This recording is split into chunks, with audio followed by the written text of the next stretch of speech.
So welcome to this week's Optimum Health Clinic Facebook Live. Apologies, I'm running a little bit late. It seems that 6 o'clock on a Wednesday is sometimes a little bit ambitious this end. So if anyone's been waiting for it to go live at 6 o'clock, my apologies. And this might be a slightly shorter session than normal. I probably talk for 10 minutes or so now.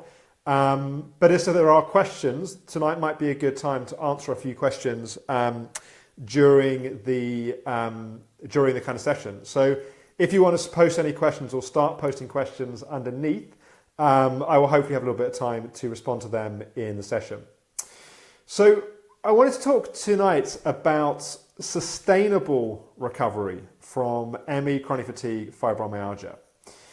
I think one of the things that can confuse people a lot is that we see and we hear about these miracle recovery stories. And I think it's also true to say that some organizations and teachers will actively promote the miracle recovery stories. In fact, you only seem to ever hear the miracle recovery stories.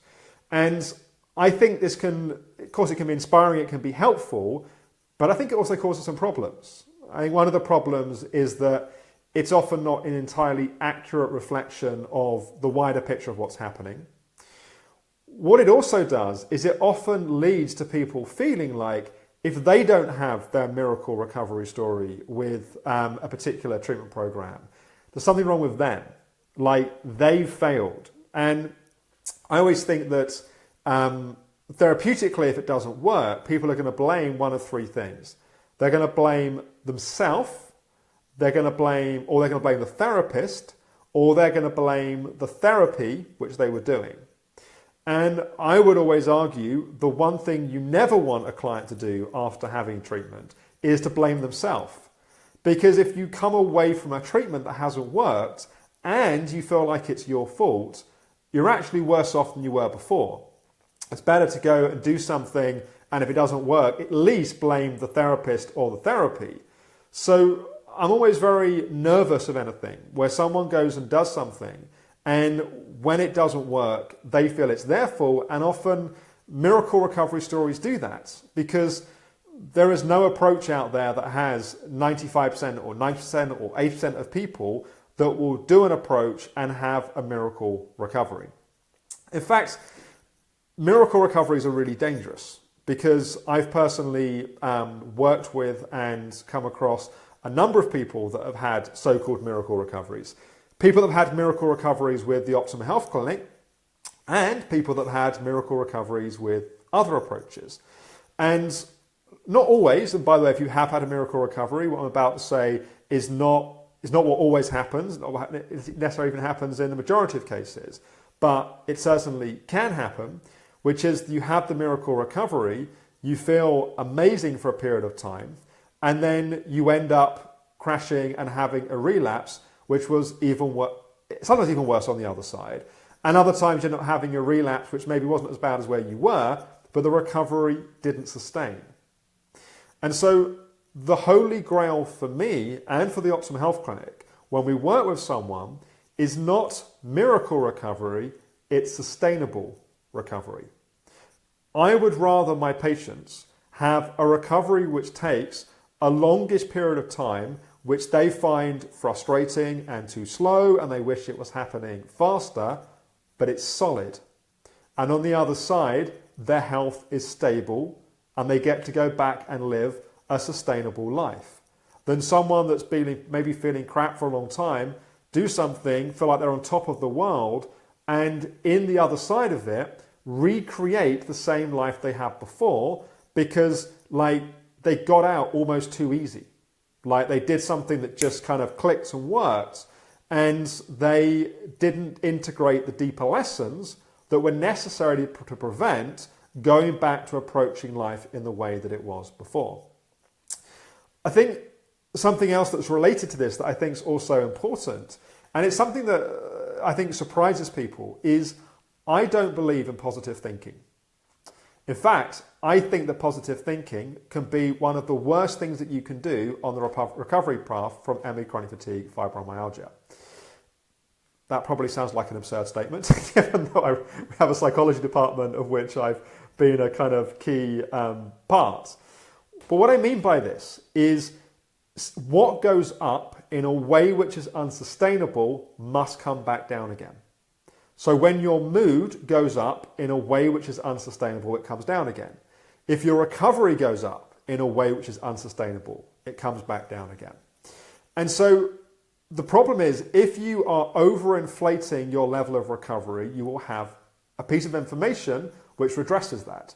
And that piece of information is normally a crash or a relapse. And so what's much more important is being based in reality. If you're realistic, by the way, it's realistic to say that we can fly a man to the moon. It's realistic to say that I can send a piece of information from my office at home in London and it arrive in the other side of the world in faster than I could click my fingers. Like, that's not positive thinking, that's realistic.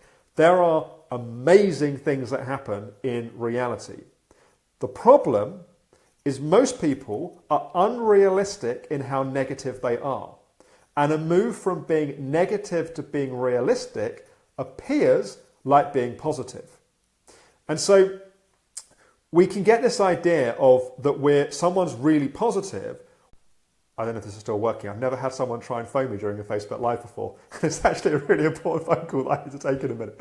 So let me finish this up, and then I'll have to follow questions and thoughts. Sorry, this is the danger of me scheduling a Facebook Live at 6 o'clock, not making it, and getting a call come at 6:30. So I am sorry, not entirely professional on my part. But let me just finish the point that I was making. So that, yeah, the danger is that we go from being unrealistic in how negative we are to being realistic, and that looks like positive thinking. We want to be realistic. We want to be grounded in reality. So if we're unrealistically negative, we want to come up to realistic. What we don't want to do is become overly positive, because if we become overly positive, we end up convincing ourselves we're further ahead in the recovery path than we actually are, and the information we get is called a crash or a relapse. And sometimes it can be difficult to live in a grounded reality of where we actually are. It's like we want to convince ourselves that it's better than it is. We wish it was better than it is. The trouble is, it's a little bit like buying stocks in the stock market where you're doing it by trying to be positive. If you convince yourself that something is more valuable than it is, however much you try and convince yourself, however much you use the law of attraction, it isn't going to work. It's still going to crash, or it's still going to come down in value. You can't, by just trying to make things better than they are, change the facts of reality. You can change how you feel about something. You can get access to better resources for something, but it doesn't change the reality of what's happening. And sustainable recovery is built upon facts. And sustainable recovery is built upon listening to your body. And if you listen to your body in a sustainable way, the chances are, if you get the right intervention over time, things can gradually start to progress and move forwards. Which brings me to the other main point that I wanted to make, which is one of the first questions that I'm always asking when I'm working with someone, is, are they going up? Are they going down, or are they stuck? If they're stuck, we want to understand how to unstick them. If they're going down, we want to understand what's causing the down. And if they're going up, we want to understand what's supporting the up and how do we do more of that and how do we protect the progress they're making. And if they're going up too fast, how do we stabilize that to stop it from going up and then peaking and then crashing down? There's lots of pieces that influence that. One of the key pieces around this is pacing, is learning to listen to our body in the process of obviously what we're doing. And we've covered that in the Bouncing the Boundaries Facebook Live, and I'm sure we'll do some more things on that over time in the future. The other thing is patience. One of the hardest qualities to cultivate and develop on the recovery path from chronic fibromyalgia is patience when we're suffering and we don't want to be. And often the very nature of the kind of people that end up getting ill are the kind of people which have been impatient, and that's been a load on their body previous to that. So learning to listen, to be patient, to see patience as a quality and a skill to cultivate and practice is incredibly powerful and profound and important.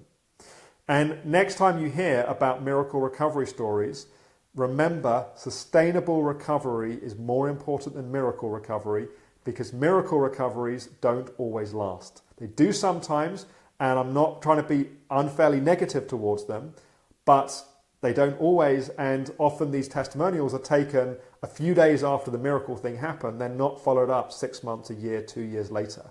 And one of the things that I've learned over the years is that it's got to be solid. It's got to be built on real ground. If you take the stock market analogy, you want to put your money in a company which has real substance, not something that's just inflated in people's minds at a particular window in time. What's the real value? What's the real substance that sat there underneath it?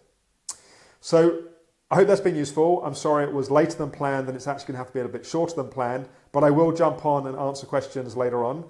So please do post questions underneath. And also please do let me know topics you would like us to cover in the future.